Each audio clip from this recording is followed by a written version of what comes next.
Tala Fou whapuponga o Tala Fou malisi ufonga le laumua mo le sola so iwa o ke topa lua whelua wha. E tolu se mita le loloto le Samuel o ta oto nei le vaale nei via New Zealand le HM NZS Manawanui le anangoto le talafatai i sauteo upolu ma ele o Jesus wa o liki pe masaa e tu sai mase faalinga Commodore Shane Andal i le polo kalama le checkpoint ale le teo New Zealand le asolua o le taiao na nafina faise ngā luenga le au maulu e iloilo le vaa ma e tu sai malalato li poti e le Jesus wa o liki mai le vaa talu o nangoto e o mai ana nafi. O lo mango tole wa i se vaenga o le a au, pe o na whaalie Andal, ma o lo i se tūlanga mau popo le le waa. O le tūlanga mau tinoa o lo o whaalea ngai na peitai, e le o mawhaio nau ili le tūlanga le taimi nei. Sa i moli mau mai tangata o Sāmoa e whaapea ua yeise suwau o, ua wa ai e ngā tai whale. Sa whisilingi ele sui o le Navy, pe whaapea whea li poti mai tangata Sāmoa e whaapea, ua wa ai ani lau mei ua li lo fia tino i le suwau o, pe a whaiele o liki le mana wanui, aina ye saunua e tele se suawai na liki mai le vai le taimi na ngoto ai peitai o le ua mai o na tauwhia. Mua atu na whai se whaalinga le malo Sāmoa i le asolua e le ise vaenga o liki mai le waa. E lata i le afe tone o le suau o le tiso na ilunga o le mana wanui na ua ngoto pei o na whaalie Karen Colding o le Navy New Zealand. O le sole malanga i le wa o le Canterbury mo Sāmoa. O lo awe naise masini po ni vaenga whaapitoa e au i le suau o pe a whai e masaa. Ua whaitioina David Craig o Ausitalia le tuai o ngā yoinga leo New Zealand i le sa ilinga o Tom Phillips ina ua lipotia la tamai nei le toi wa aia fo i malana whanau lai te tolu e lata i Marokopa o le asos fululua te se malua whelua tasi na le toi wa aia i Phillips malana whanau o Cheida le usful tasi nei o na tausanga o Maverick Eva ma Empire Valu tausanga ai e eise ata video na pueina e le au whanawhanai mātu o Awa Marino i Waikato i le asotolo o kitopa na wa ai se tau lea o mulimuli atu ai manita mai ti se tolu mani alato ato whaafafa ai olo o whaini alato mata pule pule na wa ai petu samale lua sefulu i le tolu sefulu mita le mamao ese mai le vaenga na i le au whanawhana ai na mulimuli ane le to e wa ai foi po ni na i tu la ai tali atu leo ilunga le checkpoint ale le to New Zealand na whaalia i Craig o se tasina avea ma leo su ai au se talia ma e iei fo i le polo kalami le televisio le Hunted Australia. Sa te tawi leo na whaonga se te konolosi ma vanvi whaonga ta i whau ina ua toi wa aia Phillips malana whanau. Na whaalia leo na a matala ato sa ilinga i le a fiafio le asotolo o kitopa peita i o le asofa reile na whaato a whaonga solo i se sa ilinga tele. Ma e tolu aso na whaatino ina i peita i le imanuia o lo o masalomia le e o nisi o lo o fsosania Phillips i le whaala finga o tamaiti. O toi whaapopo le malo mo se teimi le tō maule umia le teimi mawhaia i ave ta'awalo na whaao ngao la tō lai sene mai fafo. Mai le se fululua maasina i le se fulu valo maasina. Na whaalia le minister whala o Inga Simon Brown. E le talia ina le tūlanga o lo tūla i mai o le lua maasina o whaatalitali. O na isilia malefito se fulu afe tangata o whaatalitali mosu enga o lai sene ave ta'awale. Na whaalia le minister na te tua i ele whainga malo o mawai atu i le tuwai. O na ole ave senga o tau i tutongi e toi whaiele suenga wa maafo si iti o le numero o tangata e suela i sene ave ta'avale. O le taimi whaapopo le o folfola le malo o le a amata whaamamaluina mai ano vema ma whaawau i le isi lua tau sanga. O le whaanaunongo le whainga malo so whaatasi ina ia iwa se fulu pasene o suenga o lai sene e whaia i tutono aso i tolu se fulu ia na whaatonu wai a lato suenga. E silia malto o lua afe tangata i Wellington o le ato e sueni a lato fō mai fō i le tausanga a sau. O na o le atapuni le whale mai o le hatai tai medical practice o le au nanga o le atapuni le asolus fulvalo mati mo se whainga malo longa i le oilo le umi o le au nanga wha asoi fua malo loina e whaangalue ina e se ainga maana whaale Dr. Philip Wong. E tatau i tangata o na le sitala isi au nanga i tutono Wellingtone ma o le ato whasolo i fō mai o o mawaini awa noa mo lea piliota e eifo isi mafua anga ua lai o na tāpunia pe o na whaalia leli i fō mai na whaalia Justin Thorpe o le ofisa sili o le tu ora Combas sa te le tele le sao lea au nanga i tangata Wellington e le tele o tausanga mo ua whaafetai fo i le au nanga whaafale mai hatai tai o na o la lato ngā luenga mo tausanga e tele.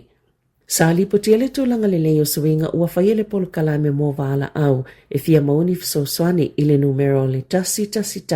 leo le afa ITTA le yayo leo ifa fitau le tutupu po vivesi I ainga ina ua fayese fa atita inga ile tausanga talwai beitai ole manato nisi ua avele fa amamafa po le fa amumua leo ile fa saunga o la taimi na ilo le puipuinga o le saunga le mua tangata o lalo ia swinga fo e fa ITTA vala au e o Iai leo ai ave pe faasino le tele o isi vala au mga luenga I isi faala potopotonga la tau te tali iai o vala au e ave ili faamomua leo o tūlanga ile o tatopoi ni vivesi e ono maasina sa faanga soloi faataita inga le tausanga talwai o le tausanga neina faailoa faalawa I tele ai leo o le faase ese mai vala au I mata upo manuanga ma afianga o vala au mo mata upo ya afiele soifua malolo ino o le mafaufau a mata atu ile maasina o Novema. Na faalie se au nanga I fautuaina tangata ile fainga o paketi e faapea o se tina e valu se fuluta usanga na ioe e ta ilua vayaso ma tutongi atu ile tangata yana le fale o lo mau tutongi ai se lauta la fa upopo e fa mamaila na ai Tala Fou o se tasi leo tangata penisiona o lo o afiene ile numero tangata matutua o fea ngai mafainga tai tupe na tula ile tina ilu mol fa amsinonga po le vaenga e fa aulu iai tangi mo mata upo fale no fo mau tutongi o na wana ai Tala Fou e fa se lau valus fuluiva tala o lona fale no fo maututongi I Clover Park na mana ole tangata yana le fale po le landlord e fa amuta lo le havano le tina le fale beitai sa fina upele tina e te tauna tutongi mo mola na ai Tala Fou e lima se lau se fulu tala na te tutongi na le vayaso masano fo I le fale talo mai o ke topa lua felua tolu o se tangata no fo totasi e mola na lima se lau se fuluiva tala I le vayaso o le penisiona o le tala le tina I le whaamasnonga e ei taimi a ngalo ai ia te ia masafa ia fo ini ona ta otonga ti tele se lua I ona lima talo mai le taimi na mau tutongi ai I le fale na whaalia Shirley McComb le pulisilo le Bay Financial Mentors o lo ofea ngai nisi tangata penisiona mawhainga tā ai maise o I lato e na o le supa ani weta lato wala ngā tupe maua ai a tili whainga tā tupe awhai o fale nofo mau tutongi e umia whaatuma o ti. O lo whaawau pēr le mālona sa ili le au whauwhali le whaamaoni e ala isa la tau fuawhangai whaamalo sia ati le tuunga mo le sitala malai sene. O Yesu winga o le amata itu waile si iti o tuunga mo le lelei whaatino ngā luenga le au whauwhali. Whaalelei a ia inga mo le puipuinga o tangata I fia whaongai ka mute le whainga o la tau ngā luenga e to sai ma le tula fono le Building Act. Ma ia mautino o loo I le au whaatonu ni malo si angatala whiangai e tali ai I le au whauwhali e ala atu le whaanga solonga maa sani o tangi ma whaasea. Na sauno le minista o whaunga o whale mga luenga titele Chris Pink. Sa whailo atu I ate ia o whaasalanga lo iei li taiminei mō tangata e whaianga luenga e au fie ka muta e le whaamaoni e le o lava e tau fia ai ia mionga o whaatala noa le malo le whaioni whaasalanga e ta ilima sefulu afe tala mō tangata taito o tasi ma le ta iselau lima sefulu afe tala mō pisinisi ina I tau mamau ese mai ai mani a mionga le tala whiangai. Ua tuina atu le komisi e mata I tuina le whaamalusi o to la fono o tauwanga I maketi ma whaatawa inga tala whiangai. Se whaatanga ngai tu whaatseini company se lua le waainga ma le whala ua inga o tupe ui e tula I mai ai le pule e to tasi ia company o iei tu a inga o au nanga. O le Evergreen e whaangalua ina le Armor Card Security o le apuleina le ACM o se vaenga o le Linfox Armor Card Group o ia company o mai lua e whala ua ina tino I tupe ma isi mea toti no tawa ai mai se lava mo fale tupe la tau tito e whaatutu muina masini o tupe ma te wina ni tupe te tele na sauno le te fono le komisi John Small o le ale whaititia whainga tau vanga ia pisinisi ona o le tūlanga whaale tonu o lo o iai nei ia kamupani na ngau ni tupe ia pisinisi e lua a o atili whaititia ia le whaama i o le COVID na mana onga mō tino I tupe po le cash to e whetu na e whale tupe ala tau la whaapei ma le seitia o le tau o le soifuanga e manui ia fo ile tunu o pe a whaatou mau pea le iai o au nanga nei e whela ua ina tino I tupe.